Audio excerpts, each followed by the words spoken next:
dinaa def un panorama rapide des plans économiques yu njëkk def Sénégal. Le premier plan du Sénégal ñu ngi ko taxawal 1960-1964 jamono c'était les plans quinquennaux. On faisait des plans par 5 ans yoo xam ne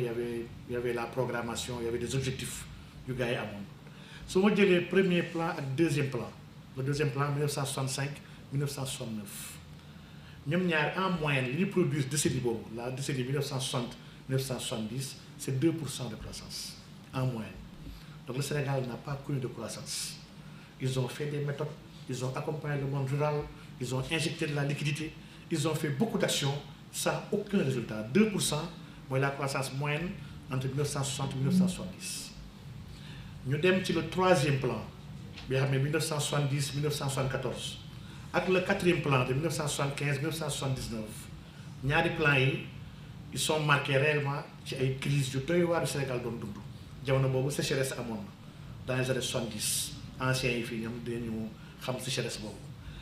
Choc pétrolier am na ñaari choc pétrolier, choc de 1973 ak le choc de 1979.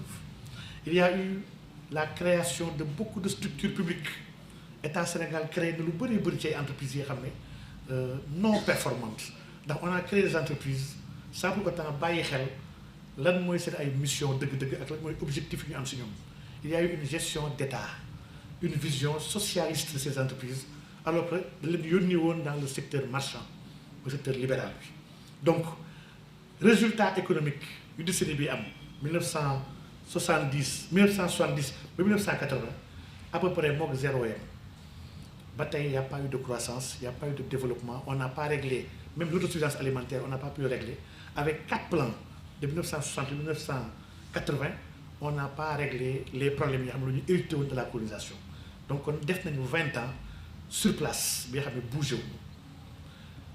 Lors du premier plan en 1960 sur situation économique dëkk mu ngi tolloon ci secteur primaire moo yoroon 30,5% du PIB. Secteur secondaire yoroon 14,4% du PIB, secteur tertiaire yi moo yoroon 55,1% du PIB. li ma nekkoon la structure du PIB en 1960 lors du premier plan. Après le quatrième plan, maanaam 1980, le poids du secteur primaire wàcc na nekk 22,5%, le secondaire nekk à 19%, le tertiaire moom yokk nekk à 58,6%. Structure rek boo ko xoolee nga xam ne dëkk la bi nga xam ne il s'est beaucoup tertiarisé. Dëkk la bi nga xam ne li mu waroon def ci wàllu souveraineté de base muy alimentaire muy bay bi muy pêche bi et cetera defu ko. Li mu waroon def ci wàllu industrialisation kon defu ko. Donc on a tertiarisé l'économie moo tax le poids du tertiaire nekk 58,6%. Et tertiaire boobu lu tax mu dangereux bu doon ay entreprises sénégalaises ñoo fa nekk sax c'est pas méchant nga xam ni les services ont pris le dessus, mais c'est les entreprises étrangères majoritairement ñoo ko téye plus de 80% ay étrangers ko téye. Donc en 20 ans la tertiarisation a été bëri na le secteur primaire dafa replier wu. On a eu une très mauvaise démarche ci wàllu industrialisation. 42 établissements l'État Sénégal créé en 1972, 42 établissements. 74 en 1966 ñu créé 74 établissements ay entreprises yoo xam ne yëpp public état ko moom. 12 entreprises de Sénégal créées entre 1960 et 1972. Donc kon pëcc xoo entreprise publique loolu dañ si ñëw léegi lu tax moo après une crise ba ñu forcer état rek da ngay désengagé wu. En 1974 il y a le doyen Kassé qui a fait ces travaux-là. 254 entreprises ont été recensées au Sénégal 1974. 88% entreprises yi yëpp Dakar lañ nekkoon. Maanaam on a négligé tout le Sénégal, on s'est concentré à Dakar et Dakar n'est pas le Sénégal. Dakar matul sax 1% territoire Sénégal. Lu tax may andi problème bi dinañ si ñëwaat léegi di nga gis ni ba tey ces mêmes pratiques-là n'ont pas changé. Investissement yi ba tey Dakar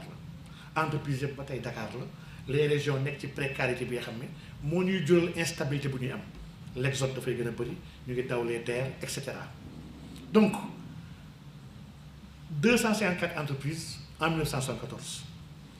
Dakar ñu créé fi en 1973 ce qu'on appelle la ZFID, la zone franche industrielle de Dakar. La première zone franche bi nga xam ne lii mooy li expliquer lu tax secteur secondaire bi xaw a def benn bond, mais c'était pas une industrialisation. On a créé beaucoup d'entités. Donc ça ñu créé après ICS dans les années 70 ba tey ICS ça ñu créé Miferso yëpp ay entreprises yoo xam ne participation état ko moom si état a commencé jël ay participation ci yenn entreprise CSPT état jël fa 50%, Sococim état jël fa 52%, 49% ci Sine Saloum. Donc état diggante 70 ba 80 dafa mel dafa yaakaar ni daa war a moom entreprise yi waaye deful benn résultat ci économie bi. Indicateur bu ñuy wan nañu bougé wuñu mooy le PIB par tête en prix constant en 1960 il était de 411 042 francs 411 042 francs jàppale bu baax chiffre bi. En 1980 le PIB par tête était à 335 560 francs. C'est-à-dire que le Sénégalais de 1960 était plus riche que le Sénégalais de 1980. Et loolu da ngay gis paa yi sax saa yi waxtaan si jamono lan suñu jamono saa yi waxee seen jamono nga xam ne seen jamono ñoom neexoon na da nangam la doon jar da nga soo amoon tel somme da ngay lekk ba suur soo amoon nangam jamono bi y avait l'abondance en réalité par rapport ak waa 1980 mais yemul foofu le déficit extérieur vers les années 80 ak les importations déficit commercial bu ñu am lii yëpp dafa évoluer entre 1973 et 1979 jëlee ko 2% dem 8%. day woon ne kon de 70 à 80 l'État du Sénégal dundul ci ay moyens importé la doon def ak di dund au détriment de sa richesse maanaam produire richesse bi mu war a dundee lii dafa bokk ci lu exacerber la crise en réalité. Cinquième plan ñëw le cinquième plan mooy le plan de 1980 dem 1984 plan bi moom ak le sixième de 1985 à 1989 ils sont marqués par une période cruciale mooy la période de la dette. Sénégal dafa nekkoon ci benn bor bi nga xam ne daf ko ëpp loxo bor bi sonal ko en 1980 bor boobu sonal ko moo taxoon le régime de Diouf andi woon le PREF le plan de redressement économique et financier. PREF bii ñu créé 2024 du lu bees du gulet il y avait eu d'abord en 1980 un plan de stabilisation après ñu teg le PREF pour 5 ans pour redresser les finances publiques du Sénégal. Donc lii mu ñu dugal directement dans les ajustements structurels. On a démantelé le secteur public, on a forcé l'État à se désengager ci entreprise yu bëree bëri, on a privatisé entreprise yu bëree bëri. Plan d'ajustement structurel yi dañ doon envisager revenir au Sénégal aux équilibres macroéconomiques ba pare stabiliser le déficit extérieur lii moo nekkoon objectif. On a créé on l'a adossé à des plans NPA ñëw la nouvelle politique agricole dindi le programme agricole, la NPI ñëw nouvelle politique industrielle, le PSMLT le programme d'ajustement structurel à moyen et long terme bi xam ne moo couvriroon 1985 1992, le PREF 80-85, la nouvelle fiscalité. Ils avaient créé beaucoup d'impôts ci année 80 yi pour mën a régler problème mu dette bi ak stabilité au Sénégal. lu tax may fàttali lii mooy que pratique bi changé wul. En 2024 on a créé un plan de redressement économique et social comme nu Diouf defee un plan de redressement économique et financier. On a mis de la fiscalité yokkal ay taxes yu bëri 1% yi ñëw na beaucoup de factures ci domaine bi ci këru doomu aadama yi locataires yi ñu ngi ku nekk di ko fayloo lii moo nekkoon la réalité dans les années 80 pourtant produire benn résultat avancé lu Sénégal au contraire Sénégal dafa gën a teel ginnaaw. La situation de surendettement bu ñu dundoon taxoon na li ko andiloon mooy l'État avait fait des mauvais choix dans son investissement. L'État avait un système productif bi nga xam ne dafa feebaroon au lieu mu jéem ko faj mu koy jéem a dolli xaalis yaakaar ni xaalis a koy réglé lii yëpp tax na en 1990 bi nga xam ne mënuñu ñëw ci fin wu troisième ak quatrième cinquième ak sixième plan Sénégal niveau dafa gënaat wàcc par rapport ak fi mu nekk 1980. Le septième plan bi nga xam ne mooy le dernier plan bi Sénégal def septième plan 1990 1994 lii mooy la fin de la quinquennalisation ce Sénégal bàyyi def ay plan quinquennaux programmation politique publique yi yóbbuñu ñu dem ci dévaluation en 1994 xaalis bi yàqu ñu diviser par 2 benn franc français nekkoon 50 francs CFA benn franc français mujj nekk 100 francs CFA donc dévaluation bi lu metti woon la c'était un choix bi nga xam ne Sénégal décidé wu ko woon donc lu tax may fàttali période bi et c'est très important ci wàllu histoire de la trajectoire économique du Sénégal le plan d'ajustement structurel à moyen et long terme réglé wul déséquilibre structurel du Sénégal amoon. On a sectorialisé l'économie, créant depuis 1992 un plan d'ajustement structurel sur l'agriculture, plan d'ajustement structurel sur l'élevage, plan d'ajustement structurel sur l'industrie, mu nekk ay PASA, PASI, beaucoup de PAS est tàmbali, plan d'ajustement structurel, sans aucun résultat dafa gën a ndërmeel état Sénégal. Ànd nañ sax le plan Sakholoum gars yi di ko tagg 93 95 plan boobu si yoon dafa fekk luy nàcc kese mu ut bandage teg ko ci waaye defarul dara ci économie bi waaye au moins ils ont le mérite d'avoir essayé d'arrêter l'hémorragie. Ñun aujourd'hui l'hémorragie n'est pas arrêtée et c'est très important de le rappeler. Donc plan yi yëpp mujj na après dévaluation bi gars yi changé xalaat. FMI ak Banque mondiale moom nanguwuñu woon plan d'ajustement bu ñoom Sakholoum reconnaître ko woon mu ne dafay andi 3 arrangements yi xam ne mooy defar Sénégal 3 arrangements yi bi si jëkk c'était la facilité d'ajustement structurel renforcée FASR bi nga xam ne 1994 1998 sans aucun résultat ñu renouvelé ko sur 1998 2000 amul benn résultat ñu dolliwaat ko jusqu'en 2002 une facilité pour la réduction de la pauvreté et de la croissance FRPC ñett yi yëpp nga xam ne Banque mondiale moo ko defal Sénégal ak FMI lenn peut-être moo ci avantage am créé na un peu de liquidité de la trésorerie ba Ablaye Wade di ñëw jël dëkk bi donc am na ajustement bu ngand bi nga xam ne depuis plus de 15 ans Diouf et son régime mu ngi ko doon def ba Wade ñëwee moom moo bénéficier de cette ceinture là bu gars yi takkoon seen biir pour mën a jubbanti économie Sénégal. Donc may fàttaliwaat encore en 2000 le PIB par tête en prix constant toujours mu ngi woon à 337 793 fàttaliku leen en 1960 mu ngi woon à 411 000 ba léegi mu ngi nekk ci wàcc mu ngi à 337 793 des gens vont dire que non c'est que la population a augmenté c'est vrai en 1960 nous étions 3 millions. Mais une économie bi nga xam ne qui est incapable de produire la richesse au même rythme sinon à un rythme supérieur à sa natalité économie boobu elle n'est pas sérieuse ndax mu ngi dugal kon en instabilité et même dans le besoin des nouveaux arrivants yi xam ne moo leen war a yor moom un état warul bokk ak ñun calendrier un état bu sérieux la nag aujourd'hui ñu ngi ci 2025 un état bu sérieux moom 2050 2100 moo ko war a commencé intéressé ñaata nit ñoo fi nar a nekk yan moo nar a nekk les problèmes mu àdduna naka lay commencé waajal sama askan ba ñoom problème yooyu du ñu laal état nan lay xalaatee l'état est dans le très long terme ndax c'est le seul être bi xam moom du dee ku ñëw la ko fii fekk ku dem bàyyi ko fi donc état amul droit di correspondre ak suñu temps d'aujourd'hui bu ko defee rek ay urgence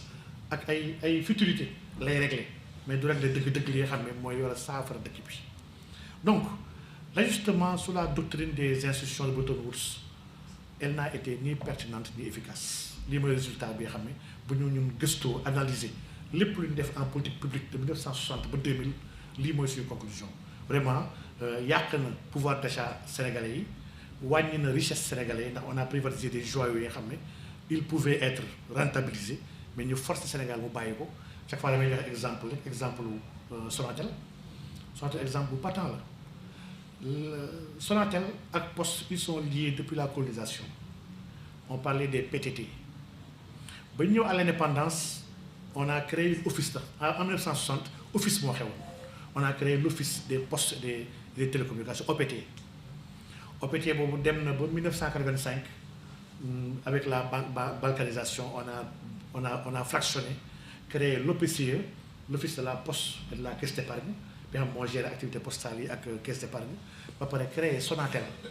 mu nekk une société nationale téléphonique société nationale boobu ba ñu koy créé maanaam lu ñuy wax bras cassé yi poste yi nga xam ne ñoo si gënoon a ñàkk mën liggéey ñoom la poste joxoon Sonatel amuñu sax ressources humaines de qualité bâtiment yi locaux yi joxuñu leen locaux yu bëri amuñu woon xaalis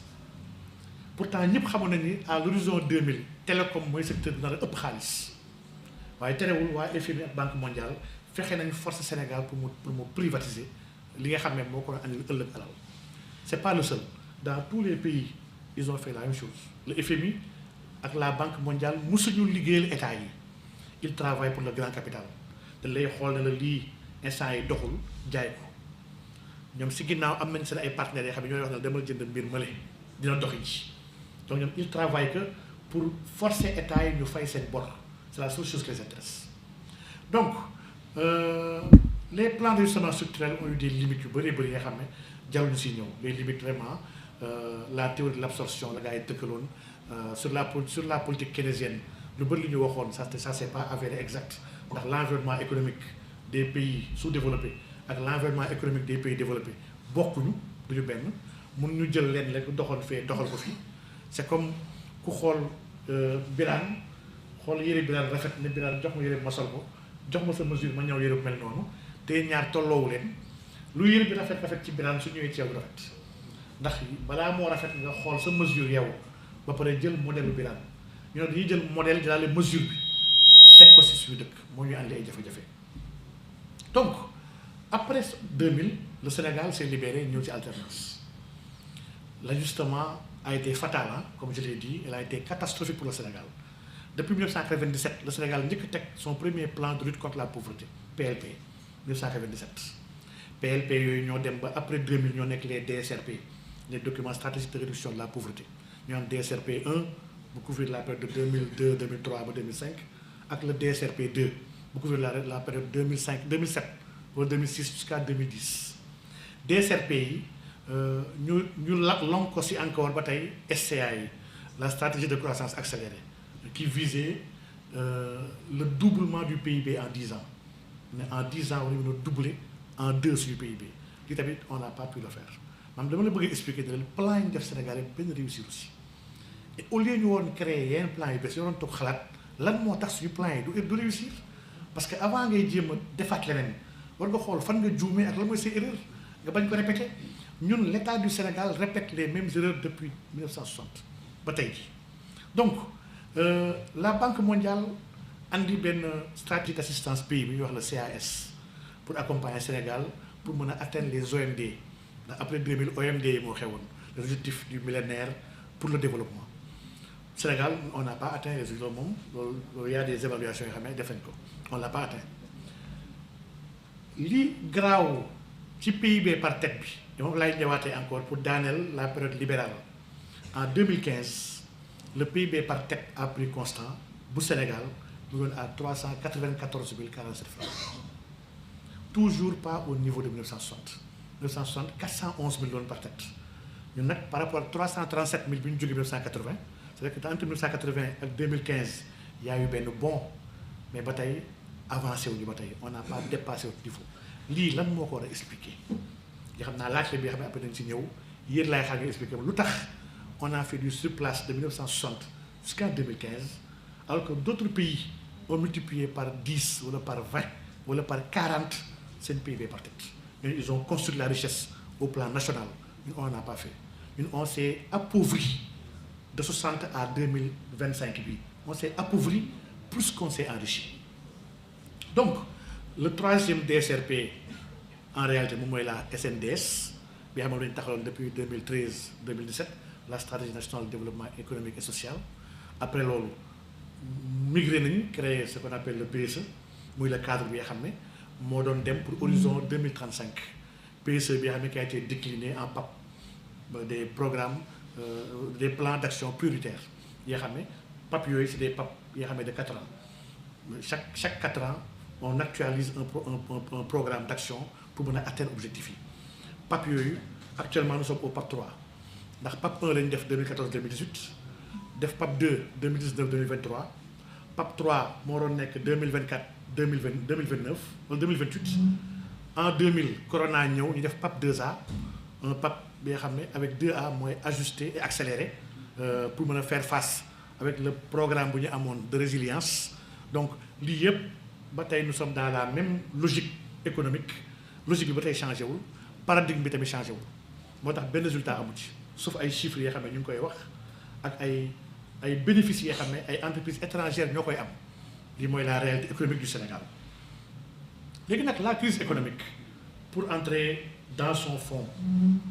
man dama gëm ni il y a une crise d'abord idéologique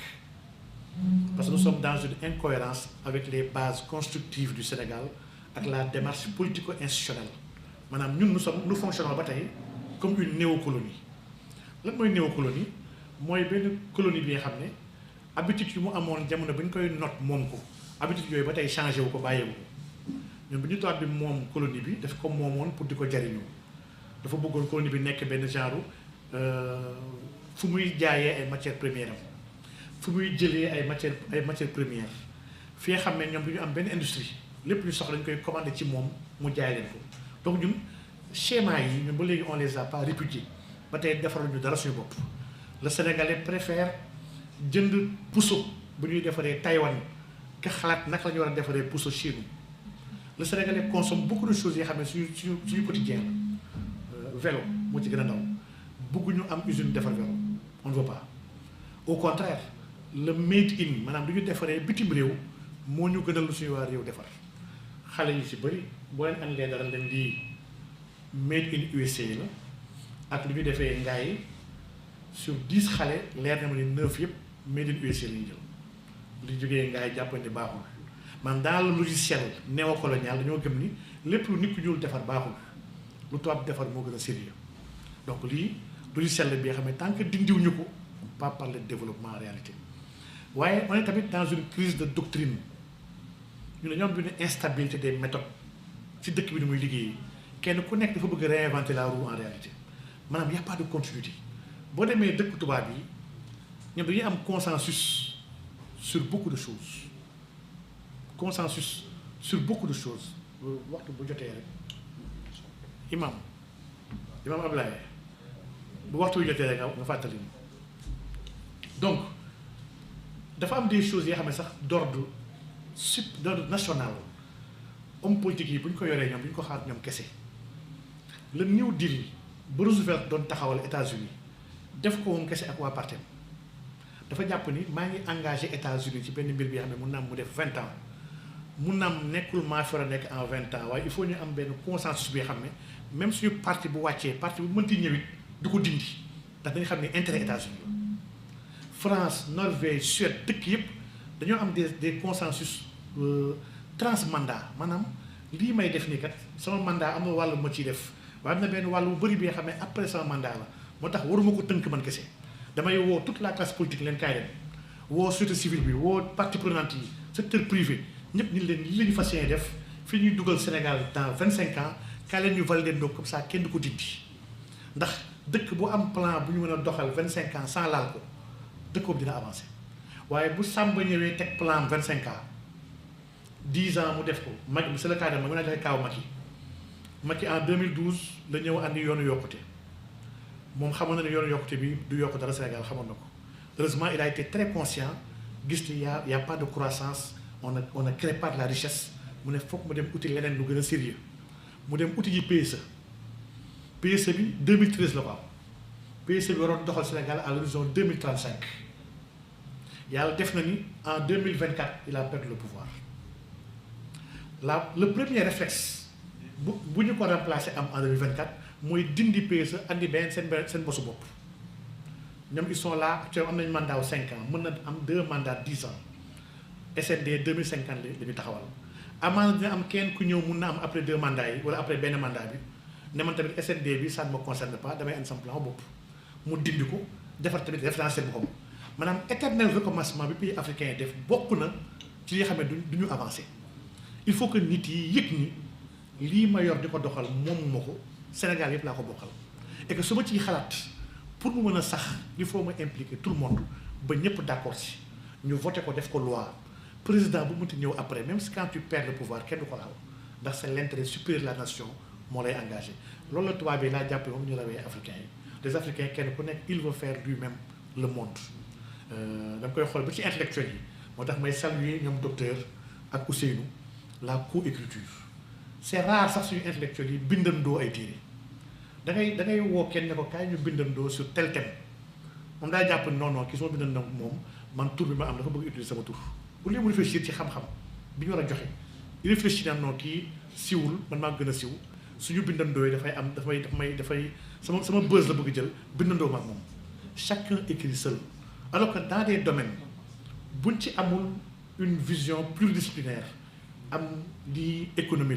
la leneen li sociologie la lii anthropologie la lii yëpp moo séqandoo le phénomène ndax le phénomène économique ne peut pas seulement être traité par les économistes man jàpp naa ne sax économistes yi ñoo ñu gën a réere économie ñu si bëri si ñoom xamuñ dara ci économie donc l'économie a besoin de la sociologie pour comprendre le milieu bu muy évoluer l'économie a besoin de la philosophie pour comprendre le mindset des acteurs de l'économie l'économie a besoin de la religion ndax nit ki gëm-gëmam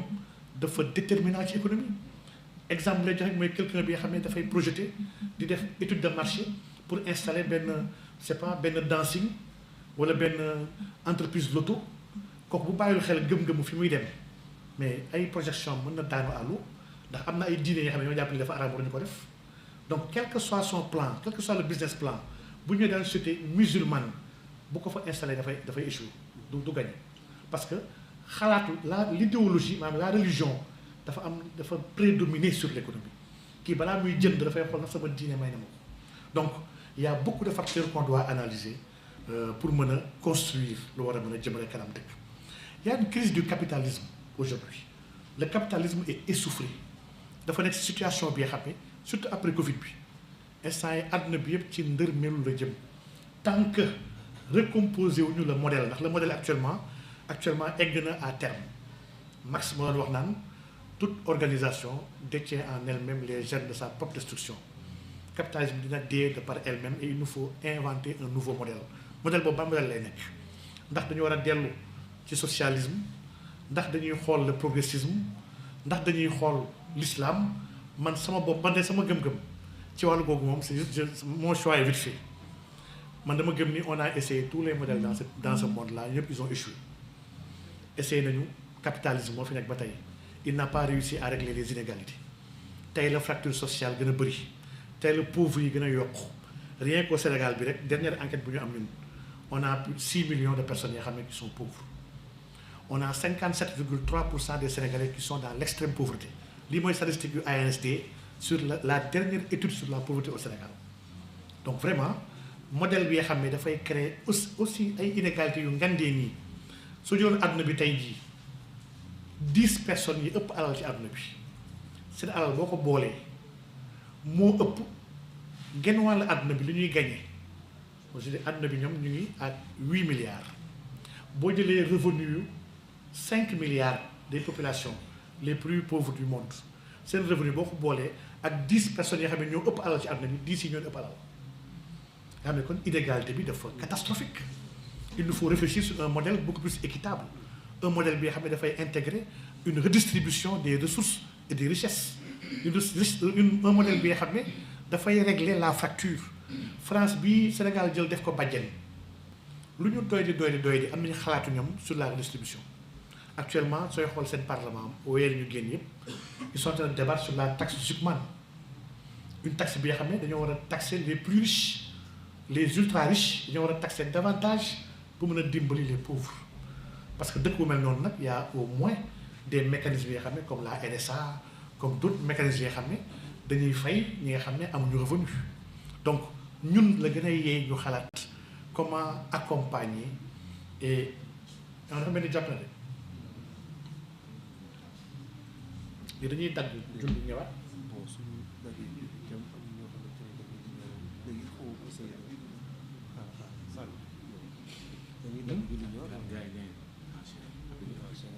enchaîné ko ñu julli imam moo def fatwa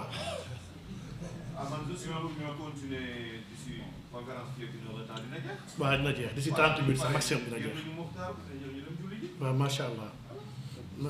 man taqallada aaliman laqiya allahu saliman loolu la gars yi wax nañ ku ràngal boroom xam-xam bu taseeg yàlla dina mucc c'est vrai que ñu ngi si muxtaar bi génnuñu ko waaye imam Ablaye di c'est un éternel débat les deux Ablaye di éternel débat la si équipe du samedi waaw ñaari Ablaye yi waaye nag lii ngànt la il a raison ndax timis ak gée ñoo bokk waxtu nit tisbaar ak tàkkusaan bokkee waxtu mën nañu yéexal après ñëw julli ko ndax li waaje waxoon rek ne nahnu fi salaa li nekk def nii ci durus ci darsul ilm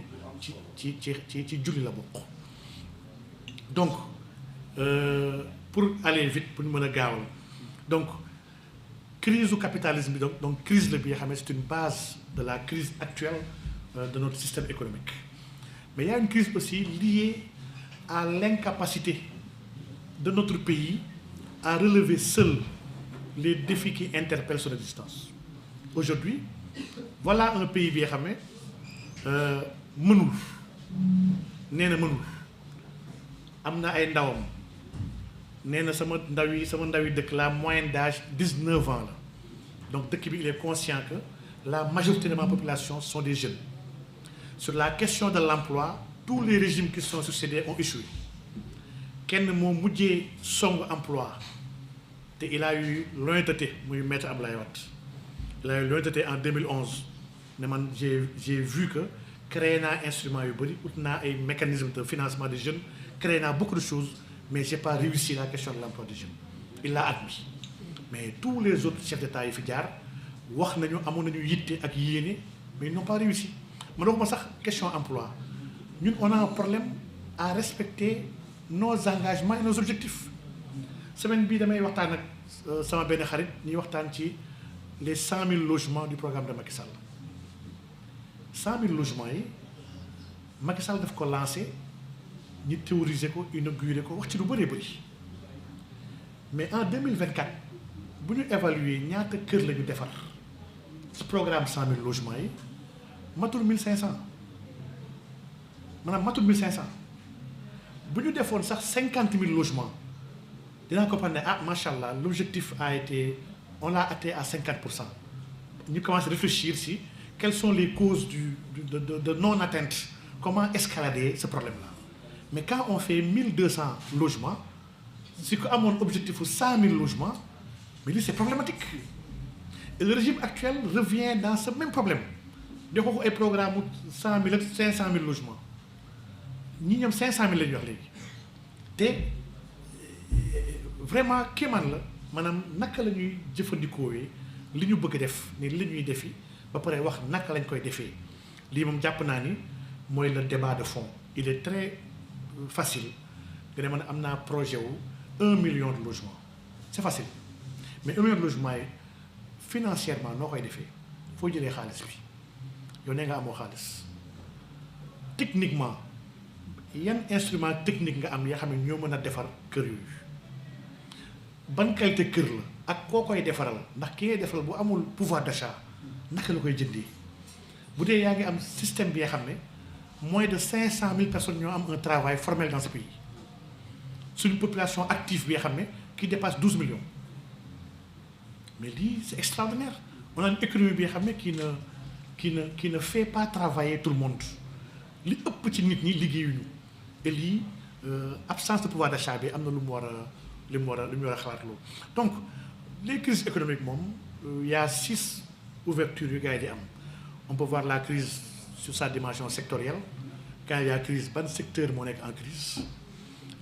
On peut voir la crise dans sa dimension, dans son origine,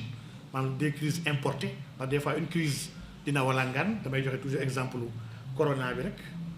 Covid crise la bi xam ne fi mu juddoo Sénégal mu juddoo Chine waaye am na ay effets ak ay incidences dans presque beaucoup de pays ba ngay tuddee ko pandémie. Donc une crise mën nañ ko importer une crise s'importe. Une crise mën na systémique. Une crise mën na bañ a laal benn secteur kese mais mu laal l'ensemble des secteurs du système. On parle de crise systémique mooy ba tey une crise globale. Donc une crise peut avoir une dimension économique tamit maanaam ci wàllu conjoncture. Une crise conjoncturelle réellement du crise ndax même terme yi ba ñuy ñëw léegi ñu ngi koy waxtaan sax ak ñoom Cheikh Sadibou le terme de récession. La récession c'est une perte de production ou de productivité. PIB moo chuté pendant 2 trimestres d'affilée lii kese la économie yooyu récession mais bokkut ak dépression parce que la dépression en économie du 2 trimestres c'est une chute brutale bi nga xam ne ba pare sur une durée bu xaw a yàgg. Donc une crise peut être conjoncturelle, une crise peut être structurelle. Ñun dans le cas du Sénégal su ma doon définir la nature de la crise du Sénégal, c'est-à-dire que notre crise est d'abord importée. On a importé des modèles qui ne correspondent pas à notre structure économique. On a une crise qui est systémique et globale. Ñun secteur yépp ñoo am problème, ñoo amandoo problème parce que dañ ko tabax ci ay fondements yoo xam ne du ay fondements. On a une crise comment dirais-je structurelle et conjoncturelle à la fois. Crise bi ñuy dund Sénégal gii origine am moom lay wax sànq ba léegi ñu ngi ko jëlee 1960 waaye conjoncture bi tamit docteur laal na ko sànq buy ñëw dafa participer bu baax a baax ci lan la exacerber la crise. Donc quand on explore nag cette crise là sous l'angle du coût de la vie, sous l'angle des solutions et des leviers, on va dire que le coût de la vie dafa am facteur yu bëri ay dimensions yu bëri yoo xam ne moo ko séq. Su ñuy apprécier coût de la vie ñu koy apprécier ci ménage bokk ñu koy apprécier ci entreprise bokk ñu koy apprécier tamit ci état. En économie dañuy wax ne chaque fois dafa am ay acteurs yoo am ci économie bi y en a à peu près 6 en contexte national yoo xam ne dañuy topp acteurs yooyu ki si jiitu mooy ménage. Les ménages mooy famille yi ménage sa fonction principale fonction de consommation la les ménages consomment ils consomment des produits yoo xam ne dañu koy dundee. Donc le coût de la vie pour un ménage mooy lan la denrée di jar mais bokkut ak le coût de la vie pour les entreprises ñoom jënduñu ay ceeb ak ay pour lekk ko dañuy jënd ay matières premières conjuguées ci des facteurs pour mën a produire des biens et des services ba pare mën ci retirer du profit. Donc le coût de la vie d'une entreprise ak le coût de la vie d'un ménage du ñu benn. Le coût de la vie d'un état bokkut ak coût entreprise ndax état tamit amul logique bu jaay def profit. L'état propose des services non marchands et l'état dafa am logique bi nga xam ne daf ko génnee ci recherche de profit. Donc le coût de la vie de l'état sont les coûts de ses engagements en réalité engagement état mu am coût. Donc kon su ñuy wax le coût de la vie il faut ñu spécifier par rapport à qui. On a des ISBL NM des institutions non financières à but non marchand. On a des institutions financières yoo xam ne seen logique ñoom ay banques lañu. On a des institutions non financières mooy yenn entreprises yëpp yoo xam ne au-delà des banques ak des établissements de crédit. On a des États et on a le reste du monde. Kenn ku nekk si ñii dafa am logique am moo tax ci partie bii ci thème bi ma def ma segmenté pour m'intéresser qu'au ménage ndax dafa mel ni l'esprit du thème ménage moo ko gënoon ñor que état yi ak entreprise yi. Donc les ménages en économie on dit que la fonction principale est la consommation ak la fourniture de facteurs de production. Facteurs de production yooyu c'est le travail et le capital. Donc lii lay jox moom aux entreprises. Ménages yi nag suñu naree dugg seen coût de la vie dafa am ñeenti mbir yoo xam ne il faut ñu bàyyi ko xel. Donc la dimension économique du coût de la vie mooy dimension bi nga xam ne ñëpp moom la ñuy wax coût de la vie facteur ci des mooy lekk gi mooy à part alimentation mooy transport bi mooy consommation de produits yi mooy sécurité mooy logement mooy lépp li nga xam ne yaa ngi koy fay et du la wàcc dafa mel ni weer wu ne da nga koy dundaat lii c'est le facteur économique du coût de la vie. Mais il y a un facteur moral dans le coût de la vie mooy le facteur le cadre de vie la santé la liberté de penser même la liberté de culte ni ngay mën a jaamoo yàlla yëpp dafa bokk ci naka ngay appréhender sa vie ndax sa vie neex na wala neexul. Il y a aussi un facteur environnemental sur la biodiversité sur le climat sur les ressources naturelles sur en général les communs lu ñuy wax les communs am di tamit c'est un facteur bi nga xam ne dafay intégrer ni ñuy apprécier le coût de la vie. Mais nag comme que les deux derniers facteurs sont réellement qualitatifs amuñu ay données pour quantifier ko saa ñuy wax coût de la vie dañuy def focus sur le facteur économique. Et foofu nag ngay gisee ni quantification bi kon Sénégal bi la ñu ci guuta exemple si njëkk joxe mooy rapport 2021 bi nga xam ne wax na ni le nombre de pauvres yokku na jóge na si 5,8 millions egg ci 6 millions lii rapport 2021 la ma teg si ne boobu ba léegi ginnaaw boobu ba léegi defuñu benn enquête sur la pauvreté mais en réalité pour ku am lecture bu dee yokku na entre 2017 ba 2020 diggante 2020 2025 la yokkam gën a rëy ndax diggante bii Covid jaar na fi y a eu beaucoup d'entreprises yoo xam ne fa leen jaaree yàqu diggante boobu régime changé na